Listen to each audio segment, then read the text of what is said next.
আসসালামু আলাইকুম ওরহমতুল্লাহ। Welcome to my channel. সম্মানিত মুসলিম ভাই বোনেরা, আজ আমি আপনাদের সামনে আলোচনা করব যে সকল ক্ষেত্রে অজু করা ওয়াজিব।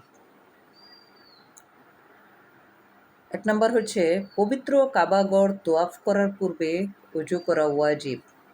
দুই নম্বর হচ্ছে জানাজার নামাজ আদায় করার সময় অজু করা ওয়াজিব। তিন নম্বর হচ্ছে পবিত্র কোরআন শরীফ স্পর্শ করা কিংবা লেখার সময় অজু করা ওয়াজিব। কোন কোন বিষয় বা কোন কোন সময় আমাদের অজু করা ওয়াজিব, কখন ফরজ কখন সুন্নত, সেসব আমাদেরকে জানতে হবে। আমরা যেহেতু মুসলমান, আল্লাহ এবং তার রসুলের অনুসারী, আল্লাহ তালার আদেশ পালনের জন্য আমরা কালিমা, নামাজ, রোজা, হজ, জাকাত আদায় করে থাকি, পবিত্র কোরআন তিলাওয়াত করে থাকি। তাই আমাদের জানা উচিত কখন আমাদের অজু করা ওয়াজিব, কখন ফরজ, কখন সুন্নত, সে সম্পর্কে। আসসালামু আলাইকুম ওরহমতুল্লাহ।